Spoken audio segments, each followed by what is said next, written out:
भवंडर वाले इलाके पे 2x2 फुट के बहरी जहाज में बैठ के वो उसने जो नजारा देखा वहां पे, उसने आसमान में देखा 2x2 फुट का बहरी जहाज और उसमें भवंडर। मैं देखें आप, उसने भारी सी बात है, मेरे लिए इंफॉर्मेशन इकट्ठी करनी थी और अपनी जान जोखिम में डाली। उसने कहा कि मेरी जान जाती है बाढ़ में, लेकिन अंडा दे दिया। अब देखें उधर अंडा मौजूद है, मक्खी मौजूद है, संतुलन खराब हुआ हुआ। सामने पाकिस्तान का JF-17 थंडर खड़ा है जो कि बिल्कुल इसकी ताक पे और उस पर हमला करने के लिए तैयार है। अचानक से आपको पता है कि वो जहाज 30,000 से 40,000 किलोमीटर की स्पीड पे चल रहा था। अंडे की जो अफसाइश है इतनी स्पीड से हुई, उस स्पीड की वजह से कि अब मक्खी के अंडे से तो निकलनी मक्खी से, लेकिन अफसाइश का अमल इतना ज्यादा तेजी से हुआ कि मक्खी के अंडे के अंदर से कुत्ते का बच्चा निकल आया।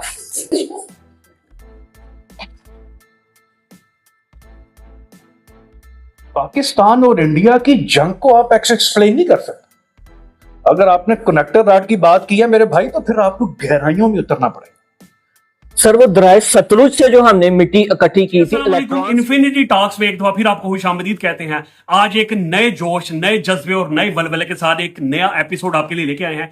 जनाब, आगे चलने से पहले आपके मेहमानों से आपका तारुफ कराते हैं। सबसे पहले हमारे साथ बैठे हैं भट्ट साहब, उसके साथ है राजू साहब और एक नए मेहमान जो आज हमें फर्स्ट टाइम ज्वाइन कर रहे हैं, जनाब शेख सुकरात अल महदूम बिरूनी साहब। तो इनसे भी जनाब आज बातचीत करेंगे। टॉपिक जनाब आज का हमारा बड़ा सेंसिटिव टॉपिक है और अक्सर ऐसे टॉपिक्स जो होते हैं वो उन पे जो हमसाए हैं वो बहुत गुस्सा करते हैं। तो जनाब टॉपिक है हमारा पाकिस्तान इंडिया जंग, वार, जिसके जनाब बादल एक दफा फिर हमारे सरों पे मंडला रहे हैं। तो इस पे बात करने के लिए सबसे पहले जनाब मैं स्टार्ट करता हूं राजू साहब से, क्योंकि राजू साहब से हम हमेशा से स्टार्ट करते हैं। राजू साहब, ये हम पे हमेशा जो है ये जंग मुसलत करते हैं और फिर बाद में कुट खाते हैं, ठीक है। जहाजों से मुतालिक मैंने आपका सवाल करना है क्योंकि आपकी एक्सपर्टीज है इसमें। जहाज जनाब हमने इनके 5-6 रफेल गिरा दिए, तो यार वो आप बता रहे थे मुझे, वो किस तरह की तरह बताएं आप। जी आजम साहब, जो आप जहाजों की बात कर रहे हैं, जो हम पाकिस्तानियों ने 5-6 जहाज मिलकर गिराए थे।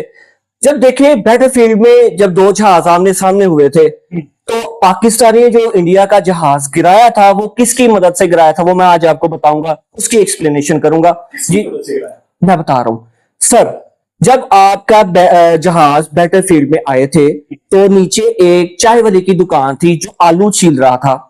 वो आलू का छिलका जब जहाज एंड उसके ऊपर आया तो वो आलू का छिलका उड़ के उस जहाज के पास आया, इंडिया के राफेल के।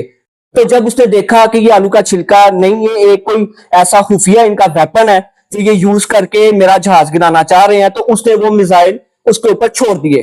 वो मिसाइल जो है क्लाउड्स की शक्ल इख्तियार कर गए, तो जिसकी वजह से वो उनका जो राफेल है वो उसका जो GPS है वो ऑफ हो गया और उसका त्यारा खुद बहुत नीचे एक खुशकिस्मती से लैंड हो गया। ऐसे ये किसने किया? चाय वाला बैठा था, उसके पास था एक connector rod. Pakistan air force claim करती है कि हमने जहाज फेंके थे, तो मैं उसी की बात कर रहा हूँ। वो चाय पाकिस्तान एयरफोर्स को, उसको उसके पास तो जहाज नहीं थे, वो तो जहाज से आप चाय से कनेक्ट कर रहे हैं जहाज से। मैं एक बात बता दूं, हमारे पास जो ये जहाज वगैरह हम ये ऐसे फजूल नहीं उड़ा सकते। चाय वाला तो सिर्फ उसने ही उसी का जहाज नीचे गिराया था। वो कैसे गिराया था वो मैं आपको बताने लगा, जरा गौर से सुनिएगा।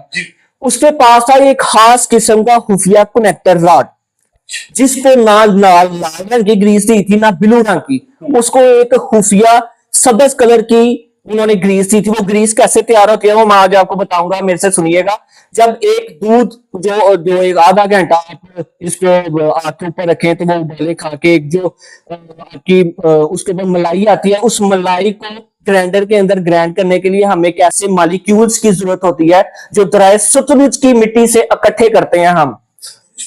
दरिया सतलुज की मिट्टी से उन मालिक्यूल्स को, उस इलेक्ट्रॉन को, उसमें कुछ इलेक्ट्रॉन्स भी थे जो दरिया तवी की मिट्टी से भी हमने पिछली दफा कलेक्ट किए थे। सर ये सारी चीजें मिक्सर इकट्ठा होके वो खास किस्म की ग्रीस तैयार होगी जो कनेक्टर रॉड पे लगेगी। और आपने एक मजे की बात मेरी अभी तक सुनी भी नहीं है, ये जो कनेक्टर रॉड है वो उसने उस राफेल के ऊपर कैसे ताना था आपको पता है? मैं बताऊंगा सर। स्लिंग शॉट की मदद से वो नीचे बैठ के स्लिंग शॉट की मदद से उसने वो कनेक्टर रॉड या उसको तीर कमान कह रहे हैं आप, वो बात कर रहा हूं मैं उस टाइम।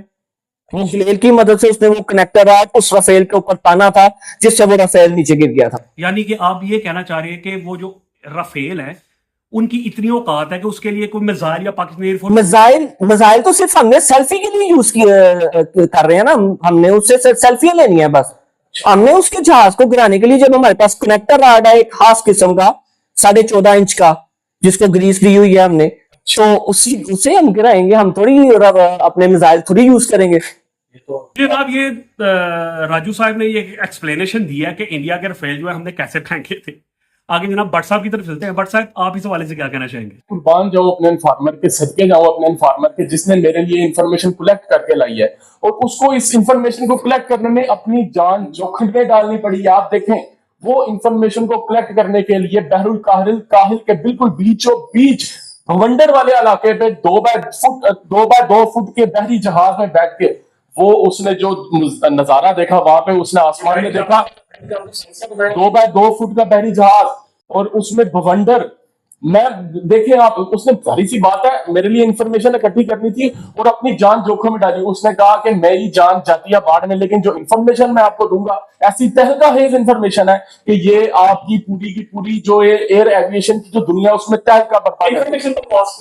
अच्छा, इंफॉर्मेशन उसने क्या देखा कि वहां पे उसकी आंखों देखा हाल बताने लगा हूं कि वो जब 2 जहाज आपस में आमने सामने थे, एक तरफ पाकिस्तान का JF-17 थंडर था और दूसरी तरफ इंडिया का राफेल था। अचानक से उसने देखा कि उसने एक आइडिया लगा लिया पहले से कि भाई ये जो राफेल है ये टेक्नोलॉजी वाइज पाकिस्तान के जहाज से तो बहुत आ गया, लेकिन अचानक से देखता है कि राफेल का जो संतुलन था वो बिगड़ना शुरू हो गया। ठीक है, वो परेशान हो गया कि ये क्या हो रहा है, अचानक से JF-17 थंडर तो दाड़े मार रहा है, लेकिन राफेल का जो संतुलन था, बैलेंस है, वो लड़खड़ा रहा है, कभी इस तरफ को पड़ जा रहा है, कभी उस तरफ को पड़ जा रहा है। फिर उसने अपनी खुदबीनी आंखों को ऑन किया और उसने देखा कि उसके जो राइट वाला जो से कहते हैं सज्जा हाथ होता है, उसका जो विंग था, जो उसका पर था, उसमें एक मक्खी बैठी हुई। अब देखें, मक्खी बैठी हुई, उसने सारे के सारे संतुलन को बिगाड़ा हुआ था।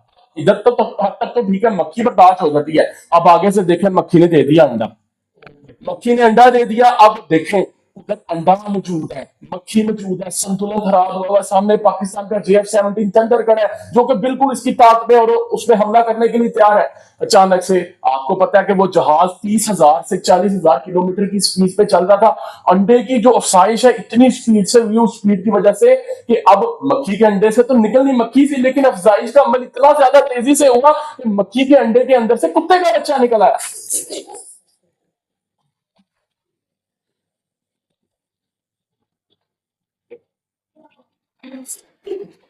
जी कंटिन्यू करें आप। तो जो संतुलन था वो तो बिगड़ना ही था ना। देखें, एक तरफ इतना भार क्रिएट हो गया और ऊपर से 40-50 हजार की स्पीड से उड़ रहा जहाज ने टिकेलियां लेना शुरू कर दी, ऊपर से नीचे, दाएं से बाएं। और जो उसका ड्राइवर था, जो पायलट था, वो तो ऐसे घूम गया, उसका दिमाग घूम गया, सिर फिर गया। अचानक से उसको फील हुआ कि कुछ धमाका सा हुआ। जब उसने आंखें खोली तो उसको फील हुआ धमाका जो हुआ था वो कहीं साइड पे नहीं हुआ, बेचारे का फेल ही उड़ गया। मैंने एक बड़ी खुफिया स्टोरी में आपके साथ शेयर था। समझ में आ रहा है, थोड़ा सा जो पतंग चढ़ाते हैं ना, उसको एक तरफ से कन्ना खाती है तो उसे कन्ना बांधते हैं। बिल्कुल उस तरह का वो सीन हुआ था। जनाब अपने स्पेशल मेहमान जनाब शेख सुकरात अल महदूम बैरूनी साहब, इनसे जनाब हम आज फैज हासिल करेंगे अगर ये होश में हैं तो। सर राजू साहब जरा जगाएं जरा इनको, अगर सुन रहा हूँ बहरा नहीं हूं मैं। सवाल आपसे करना चाह रहे थे। सवाल आपसे सिंपल सा सवाल है। आप बड़ी गहरी नजर रखते हैं हर चीज पे, दुनिया में जो कुछ हो रहा है वो आपके उसका मुशाहिदा करते हैं। सिर्फ सिंपल सा सवाल, पाकिस्तान और इंडिया की जो जंग हुई थी, इंडिया ने पाकिस्तान पे अटैक क्यों किया था? देखिए जी, सबसे पहले तो बहुत शुक्रिया आपने इस प्रोग्राम में मुझे इनवाइट किया, और जिस तरीके से इस शो में इंफॉर्मेशन और नॉलेज को अनफोल्ड किया जा रहा है, अमेजिंग। जब इंसान का दिमाग एक सेकंड में थाउजेंड्स ऑफ इक्वेशन और इंफॉर्मेशन और थ्योरीज को सॉल्व कर रहा है, तो इस दुनिया में होने वाले मुख्तलिफ मामलात को देखने का नजरिया आपका यकसर चेंज हो। मैं वैसे नहीं दुनिया देखता जैसे आप कैसे देख? आंखों से। मैं भी आंखों से ही देखता हूँ। देखते हैं, मैं मुशाहिदा करता हूँ, थोड़ा सा मुशाहिदा अपना। मैं बताता हूँ आपको। जैसे अभी से मिसाल ले लें कि जैसे आपने मेरे अकब पे ये दो मफोकल फिक्र जो शास दिखाई हुई हैं, ये जो अभी इन्होंने थ्योरी पेश की है कनेक्टर रॉड की, मैं उसको सिरे से इग्नोर करता हूँ। यानी इसको आपने खड्डे में डाल दिया। इन्होंने कनेक्टर रॉड की जो फंक्शनैलिटी के बारे में बताया वो that is absolutely wrong. Archimedes ने अपनी किताब एक्सप्लोडिंग टेस्टिकल्स में इसका मुकम्मल से डिनाई किया। Exploding testicles. अच्छा, उन्होंने टेस्ट पास किया होगा सर। नहीं, मैं किताब की बात कर रहा हूं, एक्सप्लोडिंग टेस्टिकल। उन्होंने बताया है कि कनेक्टर रॉड की फंक्शनैलिटी का दूर दूर तक तल्लक ग्रीस से है ही नहीं। ओके, ये तो हर मामले में कनेक्टर रॉड में कभी किसी रंग की और कभी किसी कलर की ग्रीस लगा रहे होते हैं। कनेक्टर रॉड की फंक्शनैलिटी का तल्लक सिर्फ और सिर्फ 90 डिग्री के जाविये से। अगर कनेक्टर रॉड 90 डिग्री के जाविये पर है तो उसकी फंक्शनैलिटी 100। ग्रीस जो दो है वो तो मैं जंग की तरफ आने लगा उधर ही आना। मैं आपकी तवज्जो जरा महसूस कराऊंगा। Space and time are relative. जमा और मुकाम ये एक दूसरे के साथ मशहूर है, दे आर कनेक्टेड। पाकिस्तान का बता दूं, 1947 इंडिया का बता दूं, अलामती तौर पे 15 अगस्त, लेकिन 14 अगस्त 1947 में ही सेम वक्त पाकिस्तान और इंडिया कहां पर है? साउथ एशिया में सेम मुकाम। Space and time relative, India Pakistan relative. वाह, क्या बात है। जब आप इल्म के दरीचों में गुम होंगे ना तो आपको अपनी उन सवालों के जवाब मिलेंगे जो आपको कभी नहीं मिले। क्या बात है। पाकिस्तान और इंडिया की जंग को आप एक्सप्लेन नहीं कर सकते। अगर आपने कनेक्टर रॉड की बात की है मेरे भाई तो फिर आपको गहराइयों में उतरना पड़ेगा। सर वो दरिया सतलुज से जो हमने मिट्टी इकट्ठी की थी इलेक्ट्रॉन्स की मदद से, वो उनसे जो मॉलिक्यूल्स से वो जो कनेक्टर रॉड बना था ना, उसी की बात कर रहा हूं। मेरे ख्याल से आपने वो चीज देखी नहीं थी तब। उस पर हम आएंगे। अब जूं इस शो में दरीचे खुलेंगे इंफॉर्मेशन के, तो उस पर बात होगी। अब कंटिन्यू करें। अभी तो मैंने अभी आपको एक तहकीक बताई, अभी मैं आपको वो तहकीक बताऊं। जंग के बारे में मैं थोड़ा सा इसको जरा तो ये मैंने जंग के बताया, मैंने आपको पाकिस्तान और इंडिया रिलेटेड जब हुई क्यों थी, इंडिया ने अटैक क्यों किया था, ये इसको थोड़ा सा एक्सप्लेन कर देना। देखें उनकी बात की गहराई का आपने आप मतलाशी हैं जवाब। मैं आपको जवाब दूंगा, लेकिन स्पेस एंड टाइम रिलेटिव, ये तो आपने मुझे जवाब ही दिया। तो मैं दूंगा आपको जवाब। जवाब भी आप दे रहे हैं, मैं जवाब दे रहे हैं आप पहले इनसे सवाल कर लें तो फिर मैं देखिए वो जवाब दे रहे हैं आपको। ये तो जवाब ही हो गया। आप उनको पूरा कर लेने दीजिए। चल मैं फिर पूरा कर लूं। मैं जी। मैं जवाब दे दूं फिर आपको। चल अब आप अपने आंसर चाहते हैं तो मैं आपको दे देता हूं। मैं आपने वो साइंटिस्ट का नाम तो सुना होगा अल्बर्ट आइंस्टाइन। शायद उनको कौन नहीं जानता। तकरीबन 70-80 साल हो चुके हैं उनको दुनिया से गए हुए। वो फौत हो गए। अल्बर्ट आइंस्टाइन फोटो हो गए। मुसलमान नहीं थे सर, मुसलमान नहीं थे। वो अल्बर्ट आइंस्टाइन थे। अल्बर्ट आइंस्टाइन अतारी कादरी नहीं थे। देखिए, जब आपका दिमाग बहुत सारे महाजों पे बिजी हो तो फिर ये छोटी छोटी मिस्टेक्स हो जाएगा। इतनी बड़ी मिस्टेक आपको एक बंदा 70-80 साल से दुनिया आपकी नजर में बड़ी मेरे भाई, आपका वो मुशाहिदा नहीं है जो मेरा मुशाहिदा। ये तो आप सही कह रहे हैं। अल्बर्ट आइंस्टाइन की थ्योरी है जी, जनरल थ्योरी ऑफ इलेक्ट्रिसिटी। जी, मैं आपकी बात टोक रहा हूँ। जनरल थ्योरी ऑफ रिलेटिविटी है एक्टिविटी। आपने इलेक्ट्रिक जब एक थ्योरी है ही जनरल तो वो इलेक्ट्रिसिटी हो या रिलेटिविटी हो ये मायने नहीं रखती। क्या बात। थ्योरी जो जनरल है, हम कहते नहीं ये जनरल बात, तो जब थ्योरी ही जनरल है फिर उसमें इलेक्ट्रिसिटी हो या रिलेटिविटी का मायने नहीं रखता। जो बात समझने की, जी, जो बात समझने की है। समझिए ये क्वेश्चन क्या है जी, आप बताएं जरा। मैं हाजा साहब अभी पर्दे खोलने लगा हूं पाकिस्तान इंडिया की जान। वाह, वो जनरल थ्योरी ऑफ इलेक्ट्रिसिटी की क्या है इक्वेशन है? E is equal to mc square है मेरे ख्याल से। E is equal to mc square। Pakistan में हुकूमत किसकी है? एस्टेब्लिशमेंट एस्टेब्लिशमेंट का पहला लेटर क्या है? ई इज इक्वल टू क्या है जी? m इंडिया के प्रधानमंत्री का नाम क्या है? Modi. C for clash square. Oh my god sir, अंधेरी रात में, रात की तारीकी में, जब लोगों के घरों के छत से हजारों मीटर ऊपर गोल के गोल ड्रोन के गुजरेंगी तो बच्चे तो ज्यादा पैदा होंगे। ड्रोन गुजरेंगे तो बच्चे पैदा होंगे। मतलब आपका कहने का ये मतलब है कि जब ड्रोन गुजरेंगे लोग डर तो जाएंगे लोग ना। डर के अपने मतलब वो बिलों में घुस जाएंगे। जाएंगे। तो बच्चे तो ज्यादा पैदा होंगे। हाँ, बच्चे तो ज्यादा पैदा होंगे। क्या बात। बच्चे ज्यादा पैदा होंगे तो रिक्रूटमेंट ज्यादा होगी आर्मी की। आपके यहाँ में ज्यादा भर्तियां होंगी आर्मी में। क्या कनेक्शन है। और जब रिक्रूटमेंट ज्यादा होगी, आर्मी इधर भी बढ़ेगी, आर्मी की संख्या उधर भी बढ़ेगी।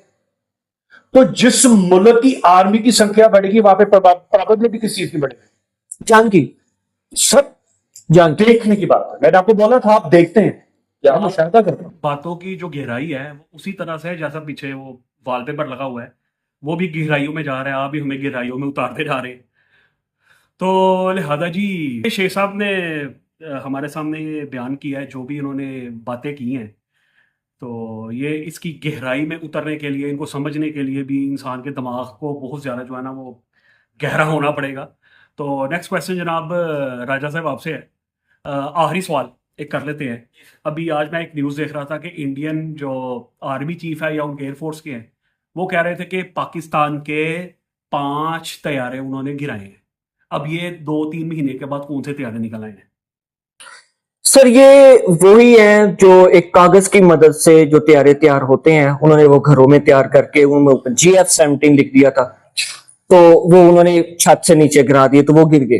मैं एग्री करता हूं। सर देखें, मेरी बात सुने। जब एक क्रिकेट मैच की मैं एक एग्जांपल देने लगा हूं, ग्राफिकल बात है।